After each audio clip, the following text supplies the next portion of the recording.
할렐루야. 저는 오늘 우리에게 주신 이 시편 131편 1절로 3절 말씀을 통하여서 인생은 후반전부터입니다 라는 제목으로 말씀 나눌 때에 왜 다윗은 오늘 우리에게 이 말씀을 주시는가, 우리 깊은 생각 가운데 또 이 말씀 묵상하는 가운데 여러분에게도 귀한 깨달음이 있을 수 있기를 예수 그리스도의 이름으로 축원합니다. 여러분, 우리가 스포츠 경기를 이렇게 보다 보면 어느 때가 가장 익사이딩하고 스릴이 넘칠 때입니까? 후반전 아닙니까? 후반전 되면 게임이 굉장히 익사이딩하고 굉장히 스릴이 넘칩니다. 그래서 야구에서는 9회 말 투아웃 때 가장 스릴이 있다고 그러지 않습니까? 왜 그래요? 그것은 아직까지도 기회가 있고 마지막이 중요하기 때문에 그렇습니다. 그런데 이런 일들은 스포츠에만 있는 것이 아닙니다. 우리 인생에도 마지막이 너무나도 중요하고 인생은 후반전부터라는 것을 우리는 너무나도 많은 사람들을 통해서 볼 수가 있습니다. 우리가 잘 아는 남아프리카 공화국의 대통령을 지냈던 넬슨 만델라라는 대통령은 젊어서 큰 꿈을 안고 변호사가 되었습니다. 나중에 그날의 대법관이 되고자 하는 그런 마음을 품고 그는 열심히 변호를 하고 나라와 민족을 위해서 힘을 써왔습니다. 그런데 그가 반역죄라고 하는 반란죄라고 하는 죄목을 쓰고 무려 27년 동안을 감옥에서 지내게 되었습니다. 젊은 나이에 여러분, 감옥에서 지낸다고 하는 것, 이미 그의 인생은 망한 인생이요, 이미 그의 인생은 끝난 인생이요, 실패한 인생임에 틀림이 없었습니다. 그의 젊은 인생을 전부 다 27년 동안을 감옥에서 보냈을 때 그에게 무슨 꿈이 있었겠습니까? 그러나 넬슨 만델라는 거기에서 포기하지 않았습니다. 인생에도 후반전이 있다고 하는 것, 그것을 깨닫고 그는 마지막까지 최선을 다하고 실망하지 아니하고 좌절하지 아니하고 그런 마침내 대통령 선거에 나가서 당선이 되었습니다. 그리고 인류와 민족의 평화를 기여한 공로로 그는 노벨 평화상을 받기도 했습니다. 나이가 들어서 더 이상 대통령직을 수용할 수 없게 되었을 때 그는 과감하게 사표를 내고 대통령직에서 내려왔을 때 수많은 남아프리카 공화국 사람들이 또다시 대통령이 되어달라고 사정했지만 그는 모든 것을 내려놓고 서민의 삶으로 살다가 인류의 엄청난 아름다운 인생을 남기고 많은 사람에게 본이 되고 그의 일생을 마칠 수 있었습니다. 여러분, 이런 삶의 일반적인 삶뿐만이 아닙니다. 성경에도 이런 사람의 예를 얼마든지 우리에게 소개하고 있는데 그 대표적인 사람이 바로 모세라는 사람입니다. 모세는 어려서부터 바로 공주의 아들이라 칭함을 받고 그는 바로 궁에서 화로운 삶을 살았습니다. 좋은 것 먹고 최고의 그러한 지식을 배우며 40년을 바로 궁에서 왕자로 살았습니다. 그런데 그는 뜻밖의 원치 아니하는 살인자의 그러한 삶을 살게 되었고 그는 왕궁을 도망 나와야 하는 신세가 되고 말았습니다. 하루아침에 왕자의 삶에서 이제는 도망자의 삶이 되었습니다. 그리고 그에 가졌던 많은 부와 명예와 권력도 하루아침에 다 잃어버리고 말았습니다. 누가 보아도 모세의 삶은 실패의 삶이요, 더 이상 일어날 수 없는 절망의 삶이요, 꺾어진 그러한 삶에 틀림이 없었습니다. 그리고 또한 40년은 그의 장인 이드로의 밑에서 양이나 쳐야 하는 목동으로 40년을 보내왔습니다. 아무것도 없는 사막에서 양을 치며 살아가는 그 40년이 얼마나 지겹고 힘든 세월이었겠습니까? 아무것도 없이 바람만 불어내는 그 사막에서 짐승들을 데리고 양을 쳐야 하는 이 모세의 모습은 누가 보아도 실패한 인생임에 틀림이 없었습니다. 그런데 하나님께서는 이러한 모세를 몇 세에 부르십니까? 80세에 이 모세를 부르시지 않습니까? 그래서 40년을 이스라엘의 최고의 지도자로 그들을 하나님께서 맡겨주신 그 가나안 땅, 약속하신 가나안 땅까지 인도하는 이스라엘 민족들이 가장 존경하는 지도자로 모세는 그의 마지막 인생을 살게 되었습니다. 여러분, 모세가 왜 그런 삶을 살게 되었을까요? 모세는 인생에게도 후반전이 있다고 하는 것을 그는 알았기 때문에 그렇습니다. 사랑하는 우리 성도 여러분, 우리는 어느덧 2018년도 11월을 맞이했습니다. 어찌 보면 이 한 해의 후반전이 되었습니다.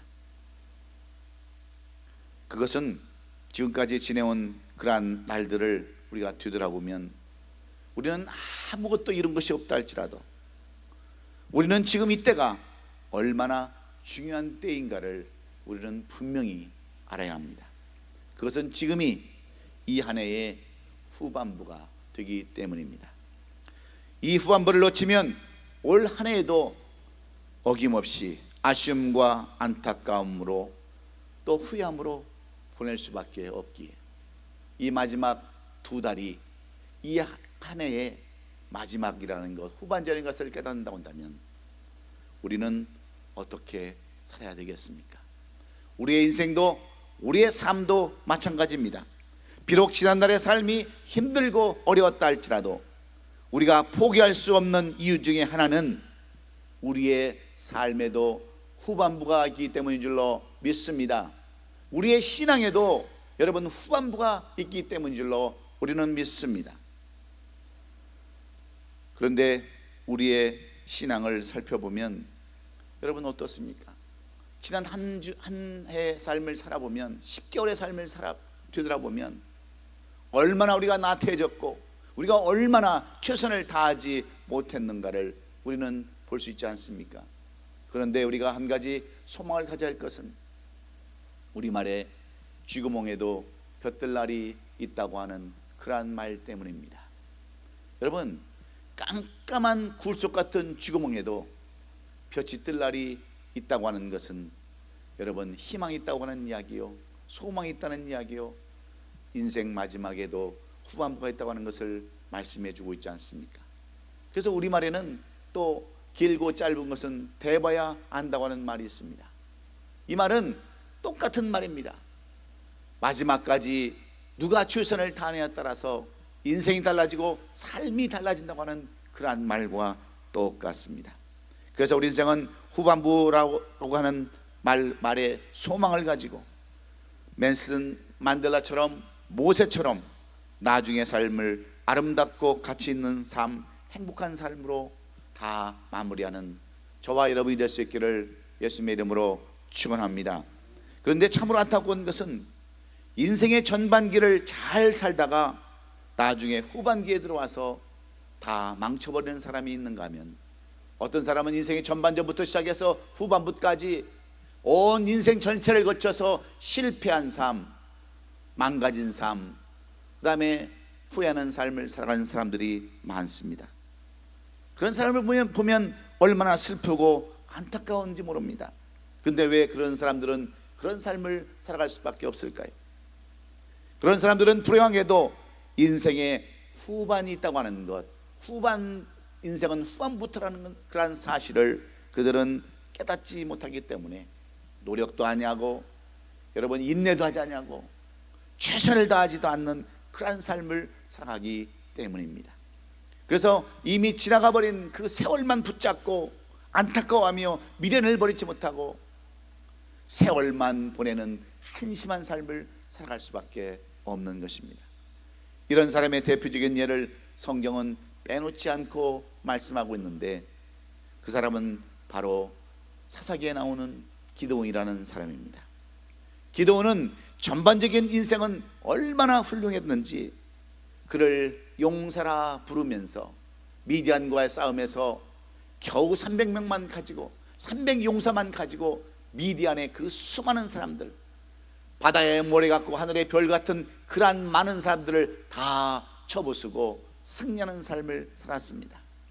오직 횃불과 항아리와 나팔 하나만 가지고도 그 많은 사람들을 다 이기는 놀라운 일을 감당했었습니다. 그래서 이스라엘 백성들로 하여금 사사로서 지도자로서의 존경을 받았는데 그의 나중의 삶은 어떻습니까? 그는 나중에 마지막 인생은 불행한 인생이 되었고, 나이가 들자 하나님을 떠나 물질의 탐욕을 부리고 첩을 많이 두어서 집안에 불행의 올무를 씌우고 말았습니다. 그래서 그의 후반부 인생은 차라리 태어나지 말아야 할 인생으로 성경은 그렇게 기록해 놓고 있습니다. 왜 그렇습니까? 그가 후반부의 인생이 있음을 제대로 깨닫지 못하고 전반부의 인생만 생각하고 살았기 때문에 그렇습니다. 사랑하는 성도 여러분, 예수 믿고 하나님의 자녀가 된 우리들은 오늘보다도 내일이 더 아름다운 삶, 더 훌륭한 삶, 위대한 삶이 되어야 되는 줄로 믿습니다.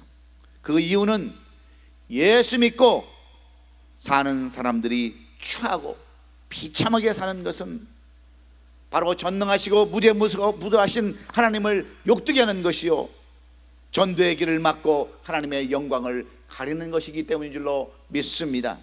그러므로 인격도 신앙도 삶의 기반도 후반기로 나아갈수록 점점점 나아져야 되는 겁니다. 모든 것들이 후퇴하고 없어지고 사라지는 것이 아니라 더 풍성해져야 하는 것이 우리를 향하신 하나님의 뜻이요, 하나님께서 우리를 향하신 바람이기 때문입니다. 그러므로 이제 2달밖에 남지 않은 이 한 해를 우리는 어떻게 보내야, 이 한 해의 마지막에 서서 송구의 여신 예배를 드릴 때에 우리는 기쁨과 감사로 드릴 수 있겠습니까? 오늘 이 본문은 이스라엘의 왕 중에 왕이라고 부르는 다윗이 그의 인생 여정을 통해서 내가 어떻게 마지막을 이렇게 아름답게 살 수 있었는가, 그 짧은 내용이지만 이 131편은 한 장이 3절로밖에 되지 않았지만 이 3절 속에서 구구절절 내가 마지막까지 승리할 수 있었던 그 비결, 아름다운 인생을 살아갈 수 있었던 비결을 가장 압축해서 가장 이렇게 종합해서 우리에게 보여주시는 말씀입니다. 이 말씀 속에는 사도 바울이 그의 장인 사울로부터 무려 10년간을 쫓겨다니면서 어려운 삶을 살고 누가 보기에도 그러한 실패한 삶을 살 수밖에 없었던 이 다윗이 나중에 이스라엘의 왕이 되고 이스라엘을 통일국가로 만들었으며 많은 사람들에게 존경받고 마지막 인생을 아름답게 살았던 그 내용을 우리에게 말씀해 주는 내용입니다. 다윗은 유대 땅에서 이세의 말째 아들로 태어나서 그는 사람의 대접도 못 받고 형들에게 가려서 늘 양이나 치며 살아했던, 늘 빛에 가린 사람이었습니다. 나타나지 않은 사람이었어요. 심부름만 하는 그런 사람이었습니다. 그런 다윗이 어떻게 하나님의 은혜를 입고 쓰임을 받아서 내 인생은 후반부터라고 하는 그러한 내용을 이곳에 기록하고 있을까요? 이 시편 31편은 정말 다윗이 그의 마지막을 나는 이렇게 살았다라고 고백하며 우리에게도 교훈해 주는 내용인 줄로 믿습니다. 그러면 어떻게 해야 우리도 이 마지막 해의 후반전을 잘 마무리 짓고 더불어 우리의 인생의 후반부를 아름답게 장식할 수 있을까요?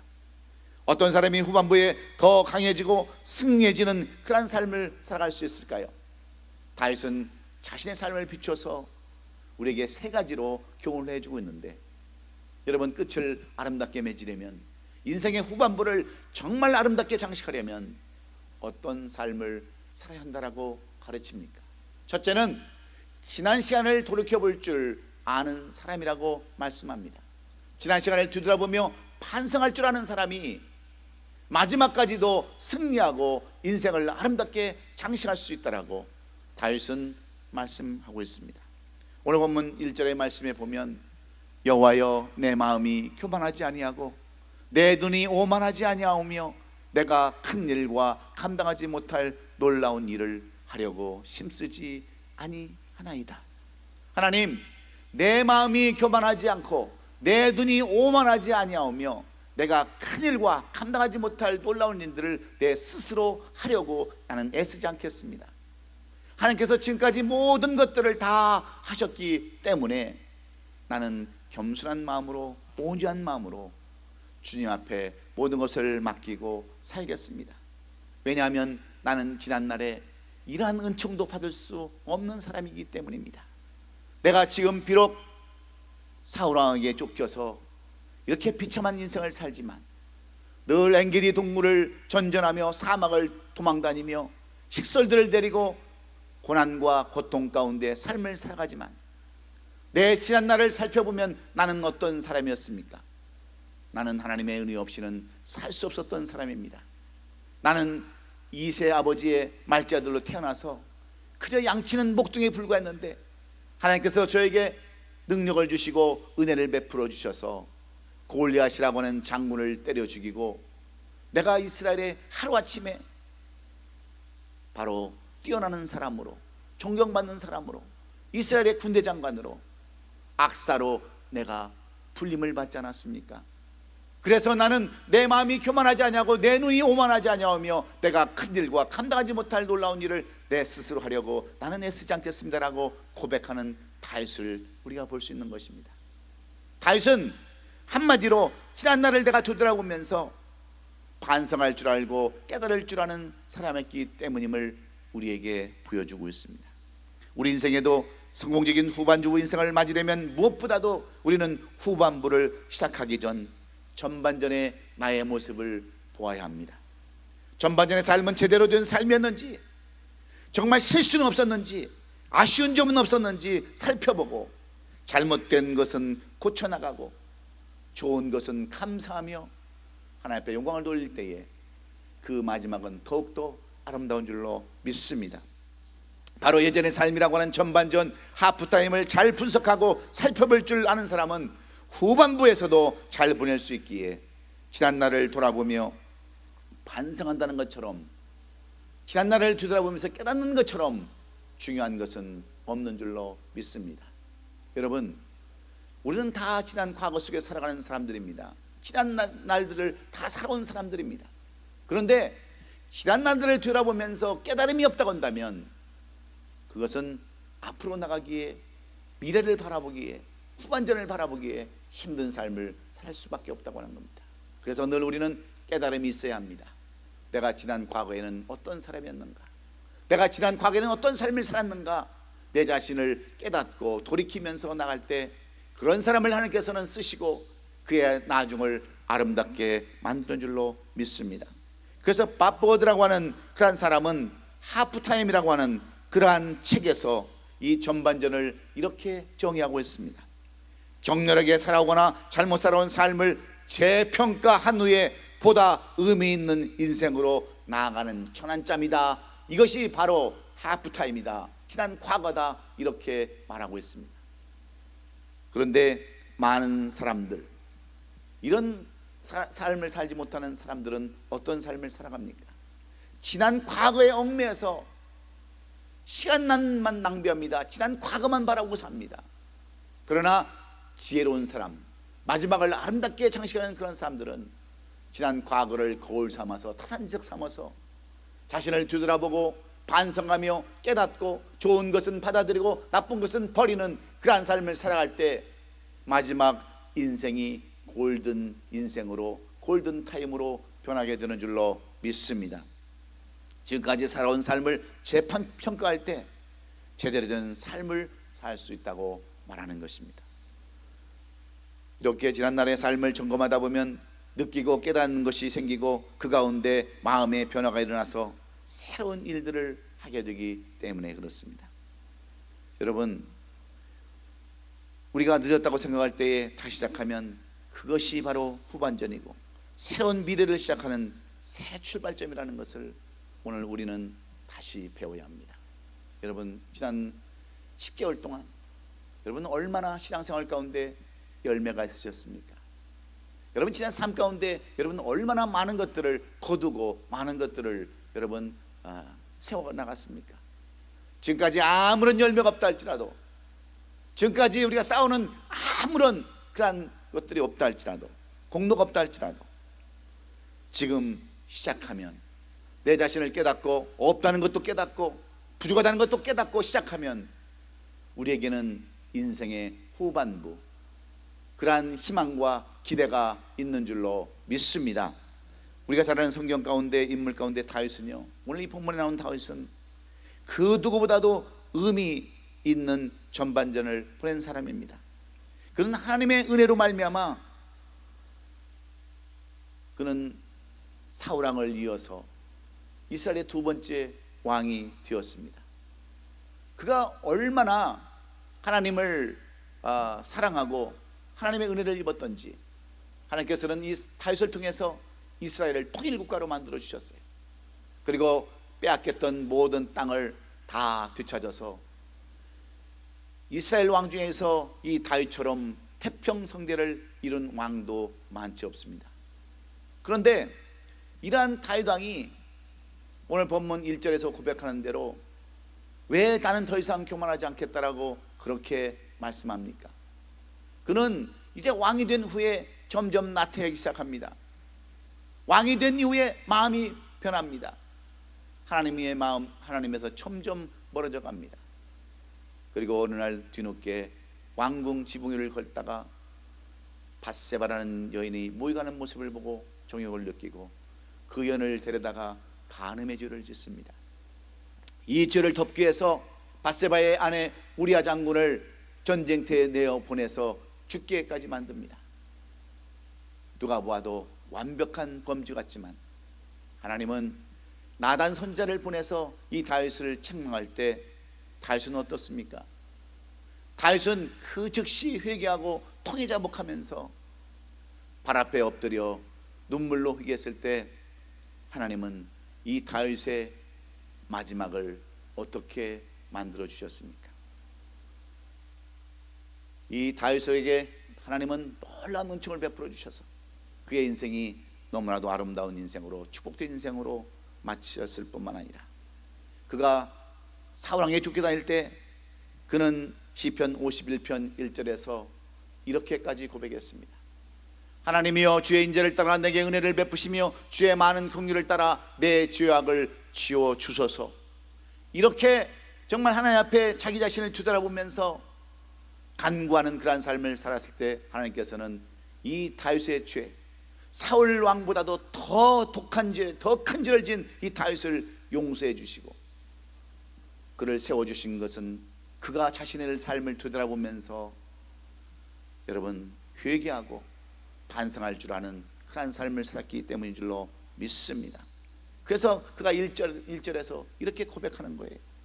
나로 하여금 내 마음이 교만치 않게 해주시고 내 눈이 오만하지 않게 해주시며 내가 큰 일과 감당하지 못할 일을 내 스스로 하려고 힘쓰지 않게 해달라고 이렇게 간구하는 줄로 믿습니다. 왜냐하면 자기 자신을 너무나도 잘 알고 있기 때문에 그래요. 자신이 어떤 삶을 살았던 것을 너무나도 잘 알고 있었고 반성을 할 줄 아는 다윗이었기에 여러분도 이제 2달밖에 남지 않은 이 한 해를 지난 10개월의 삶을 거울 삼아서 타산지석 삼아서 내가 미처 거두지 못한 열매가 있다면 그 열매를 거두기 위해서 마지막까지 최선을 다하시고 내가 올바른 삶을 살지 못했다면 올바른 삶을 살기 위해서 최선을 다하고 인생에는 후반부가 있다고 하는 그 기대를 가지고 소망을 가지시고 앞으로의 2달을 아름답게 사시는 우리 아름다운 교회 성들이 될 수 있기를 예수 그리스도의 이름으로 축원합니다. 두 번째로 오늘 다윗은 오늘 이 시편 131편을 통해서 어떻게 하는 것이 하나님께서 마지막 인생 후반부 인생을 잘 살게 하는 것이라고 말씀해 줍니까? 새로운 결단이 있음을 말씀해 주고 있습니다. 새로운 결단으로 나가는 사람이 바로 하나님께서 세우시는 사람이요, 그의 뒤끝을 아름답게 만드는 사람이라고 다윗은 우리에게 교훈해 주기를 원하고 있습니다.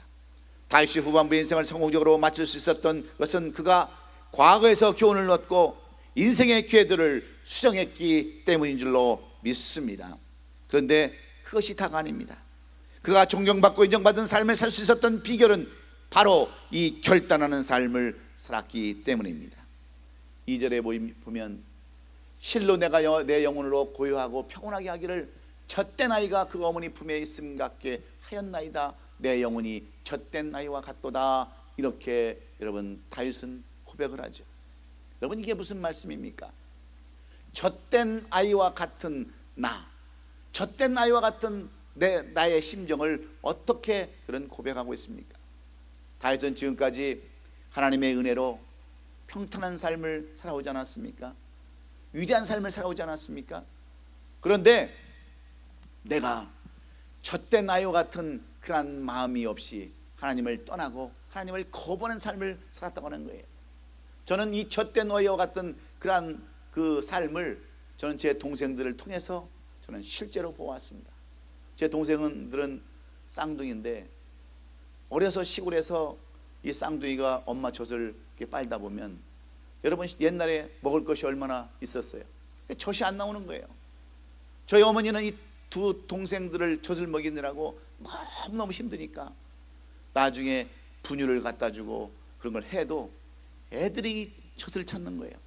그러니까 어머니가 어떻게 하냐면 이 젖꼭지에다가 옛날에 빨간 약 있잖아요, 옥도전기, 그것을 바르는 거예요. 근데 애들이 처음에는 피난다고 그러니까 안 먹다가 나중에 애들도 얼마나 영악한 줄 아세요? 그것도 빨겠다고 덤비는 거예요. 나중에는 안티프라민을 바르기도 하고 그런 것을 보면서 여러분, 젖된 아이는 엄마 품을 그리워하는 거예요. 아무리 좋은 분유가 있다 할지라도 엄마 품을 그리워하고 그 젖을 사모하기 때문에 여러분 그렇게 품을 파고드는데 다윗은 내가 그런 삶을 살지 못했다는 거예요.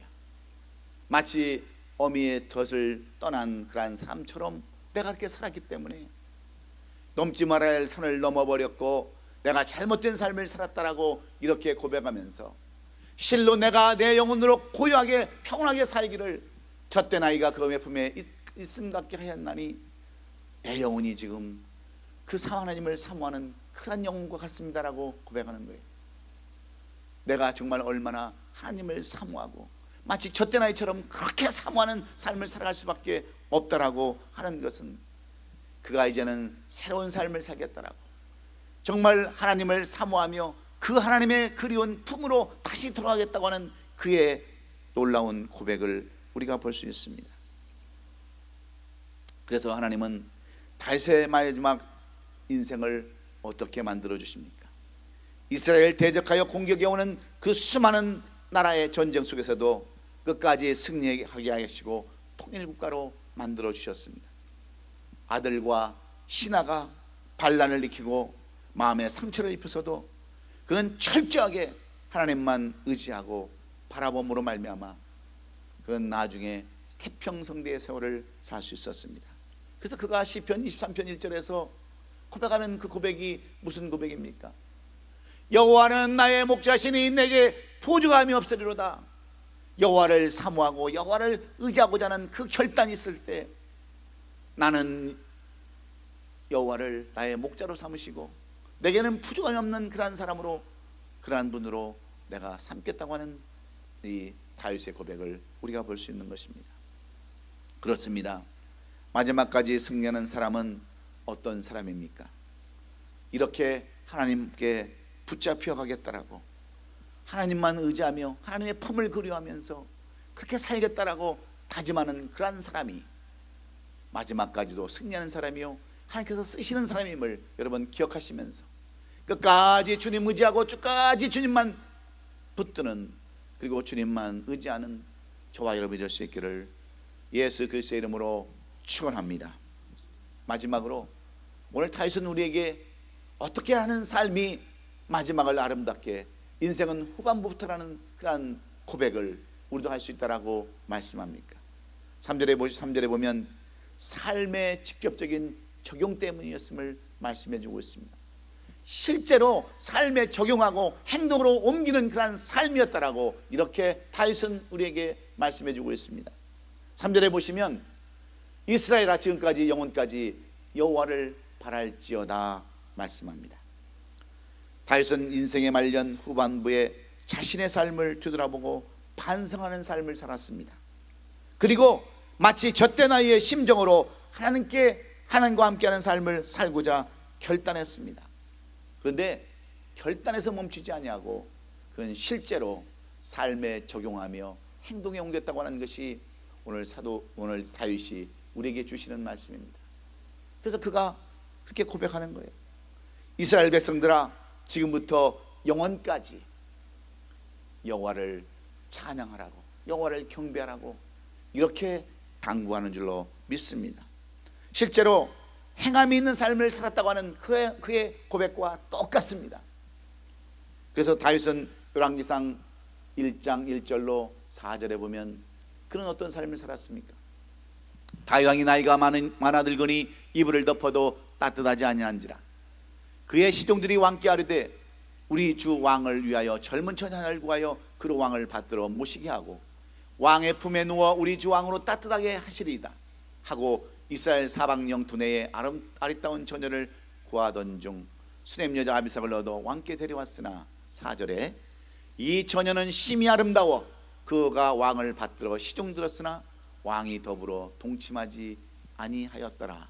성경은 이렇게 다윗 왕의 마지막 삶을 적어놓았습니다. 다윗 왕이 이제 나이가 많이 들어서 여러분 이불을 덮어도 따뜻하지 않다고 하는 것은 무슨 이야기입니까? 이불을 덮어도 따뜻하지 않다는 것은 이제 늙어서 기력이 없다는 얘기예요. 그런데 여러분 사람은 노인네는요 빗자루 들 힘만 있어도 여러분 무슨 일이고 할 수 있어요. 그런데 이 다윗 왕이 마지막 때에 신하들이 너무나도 불쌍하니까 좀 따뜻한 여자, 젊은 여자 그런 여자를 품에 넣어서 좀 따뜻하게 하려고 하는데 이 다윗은 자기가 지었던 자기가 지었던 그 죄를 생각하면서 그의 마지막은 동침하지 아니했더라. 그 여자를 쳐다보지도 아니했더라. 그 여자를 건드려 보지도 않았더라. 이렇게 그의 삶을 적고 있습니다. 여러분 무엇을 의미하는 줄 아세요? 다윗이 고백하며 하나님 앞에 그렇게 약속했던 것들을 실천에 옮겼다고 하는 거예요. 말로만 하지 않냐고 행동으로 옮겼다고 하는 것을 우리에게 똑똑히 보여주는 그러한 말씀입니다. 여러분 우리가 계획만 세우면 뭐합니까? 우리가 여러분 결단만 하면 무슨 소용이 있겠습니까? 행동으로 옮기지 아니하면 여러분 아무 소용이 없는 거예요. 그런데 하나님은 이러한 다윗의 모습을 보시고 그의 나중을 얼마나 아름답게 깨끗하게 의롭게 이스라엘 사람들이 가장 존경하는 별처럼 빛나는 별처럼 다윗 왕으로 그를 지금까지 칭송하고 있던 이유는 그가 결단하고 생각했던 모든 것들을 그대로 행하는 삶을 살았기 때문인 줄로 믿습니다. 그런데 오늘 이 시대에 많은 지도자들이 왜 마지막 인생에서 오점을 남기고 욕먹고 사회적인 지탄을 받습니까? 전도의 길을 막고 어째서 하나님의 영광을 가로막는 그러한 삶을 살아가는 것일까요? 말과 행동이 다르기 때문에 그렇습니다. 세습 안 하겠다라고 다 공표해놓고 이런저런 이유를 대고 핑계를 대고 합리화를 시켜서 여러분 세습을 합니다. 나는 언제까지만 목회하겠다고 강단에 서겠다고 하면서 여러분 왜 약속을 안 지키고 연임을 계속하면서 다리가 떨리고 그냥 강대성에 손을 짚으면서 부들부들 떨면서까지 여러분 왜 강단을 그렇게 여러분 붙잡고 있습니까? 무엇 때문입니까? 말과 행동이 다르기 때문에 존경을 받지 못하고 늘 여러분 기독교가 욕을 먹는 이유가 바로 거기에 있는 거예요. 본을 보여야 할 사람들이 자기들이 뱉은 말을 제대로 지키지 않는 것 때문에 얼마나 많은 사람들이 식상하고 여러분 기독교를 떠나갑니까? 이게 바로 잘못된 것들입니다. 그래서 오늘 이 본문의 다윗은 이제 얼마 남지 않은 그의 삶을 통해서 마지막까지 실천에 옮기는 삶을 살아야 한다라고 우리에게 가르쳐주고 있습니다. 그러면서 우리에게 소원한 것이 있으면, 결단한 것이 있으면 반드시 그것을 지키라고 우리에게 말씀해 주는 거예요. 우리가 잘 아는 사무엘상 1절에 보면 우리는 사무엘의 어머니 한나의 이야기를 자세히 볼 수 있습니다.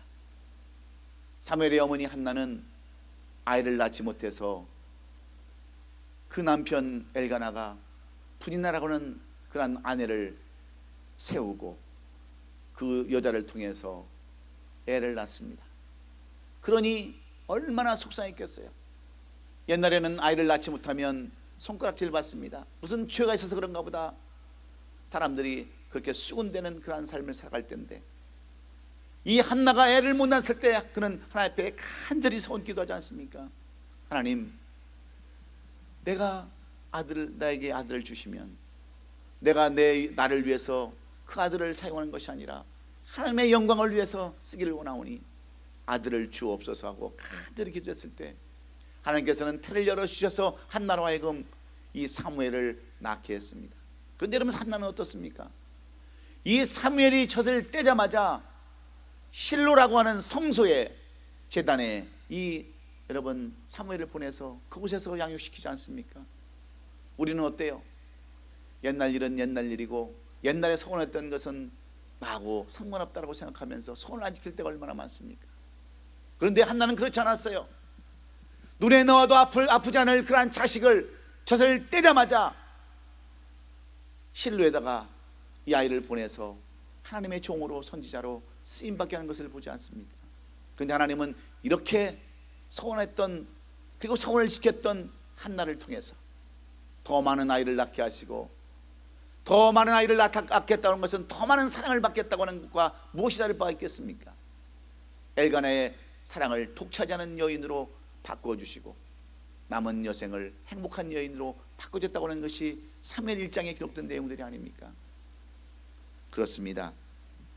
이 한 해가 얼마 남지 않은 우리의 인생도 마찬가지입니다. 모세의 고백대로라면 우리의 인생은 어떤 인생입니까? 시편 90편 10절에 우리 연수가 70이요 강건하면 80이라도 그 연수와 자랑은 수고와 슬픔뿐이 신속기간이 날아간다고 하는 것이 우리의 인생 아닙니까? 그런 인생을 사는 우리들에게 어떻게 하면 이 마지막 후반부를 잘 마무리할 수 있는가? 생각만으로 사는 것이 아니라 마음 먹은 대로 실천하고 삶에 적용하며 나아가는 것이 이 마지막을 잘 사는 것이라고 우리에게 가르쳐주는 줄로 믿습니다. 구약시대에 예수님을 예표하는 사람이 다윗이라고 한다면 신약시대 예수님은 어떤 삶을 사셨습니까? 다윗과 똑같은 삶을 사셨어요. 예수님도 처음 사역을 하셨을 때에 마귀의 유혹을 받고 금식하면서 마귀의 유혹을 받고 자신을 돌이키면서 얼마나 기도의 삶을 사셨습니까? 그리고 얼마나 그 말씀대로 살려고 애쓰고 발버둥치며 결단하는 자리까지 나가고 나중에는 행동으로 옮기는 삶. 주여, 할 수 있거든 이 잔을 내게서 떠나게 하옵소서. 그러나 내 뜻대로 마옵시고 아버지의 뜻대로 하옵소서 간구하며 마지막 인생을 살았을 때, 많은 사람들은 예수의 인생이 끝나는 인생으로 보았습니다. 십자가에서 죽은 인생으로 끝나버리고 못 바뀌어서 처참하게 돌아가는 인생으로 볼 수밖에 없었지만, 하나님은 예수님의 마지막 인생을 어떻게 바꿔주셨습니까? 부활이라고 하는 3일 만에 죽은 자 가운데서 부활이라고 하는 놀라운 은총을 베풀어 주셔서 지금은 하나님 우편에 앉아 계시다가 이제 재림의 주로 이 땅에 오실 날을 기다리면서 하나님의 영광 가운데 있는 예수님을 우리에게 보여주고 있지 않습니까? 마지막 삶 하루를 살아도 정말 아름다운 삶을 살 수 있는 비결은 오늘 다윗이 말씀한 것처럼 지난 날을 되돌아보며 반성하는 데 있는 줄로 믿습니다. 새로운 결단으로 나가는 것이 여러분 아름다운 삶을 살아가는 비결인 줄로 믿습니다. 그리고 결단한 대로 행동에 옮기는 것이 아름다운 삶을 사는 것임을 여러분 기억하시고, 이제 2018년도 2달밖에 안 남지 않은 이 해를 여러분 지난 해를 되돌아보면서 반성하고 결단하고 행동으로 옮겨서 여러분의 삶도 우리의 처음은 연약하였으나 나의 나중은 심히 창대하라 하신 그 약속의 말씀처럼 여러분의 나중이 아름답게 되는 그러한 역사가 저와 여러분 가운데 있기를 예수님의 이름으로 축원합니다. 기도하겠습니다.